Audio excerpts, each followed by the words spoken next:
Hey brother, Stuart Matola, men's relationship coach. I hope you're having a great day. And in this video, I'm going to talk to you about how pain in relationship is inevitable, but suffering is optional.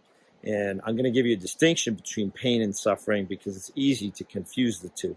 I'm also going to give you some tools and tips to help you diminish suffering, as well as understand how to work with your pain better so it doesn't stick around so long.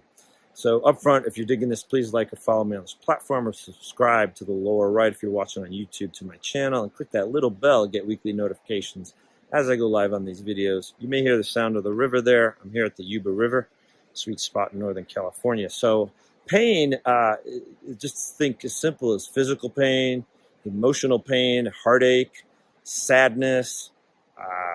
Sadness is a tough one. Fear. Anger can be painful. So just think about emotional pain, and that's typically what shows up in relationship. Suffering, on the other hand, is something that you have a part in.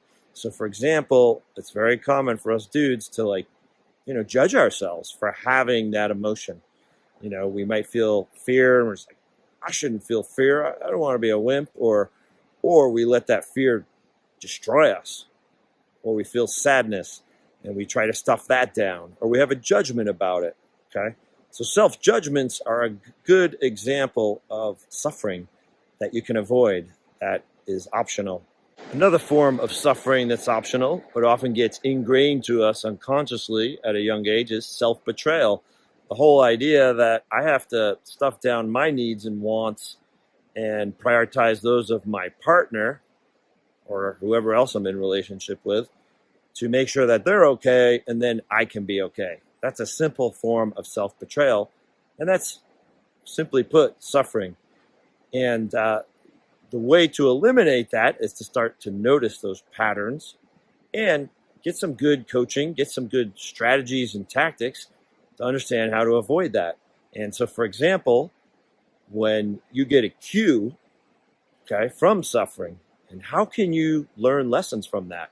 So for example, I noticed in an interaction, like, whoa, my pleaser came up big time. And, I didn't really speak what I wanted. And I fear speaking what I want because then I have the fear that things will blow up on me.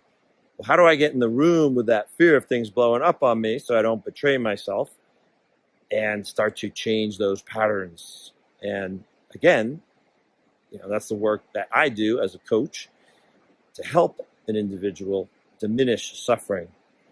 Now, pain, on the other hand, it's going to happen. It's just part of the human experience, okay? So anyone who's saying otherwise is BSing you. I experience pain, in relationship. Hell yeah, I do. I'm human.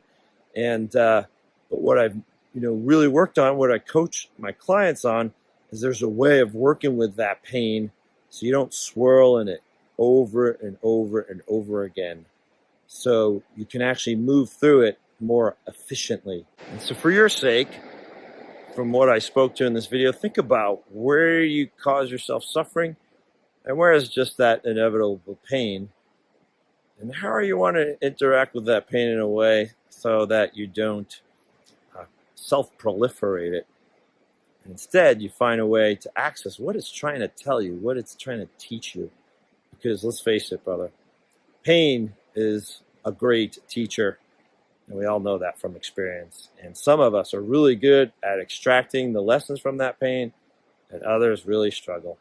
So I hope this was helpful. Thanks so much for watching.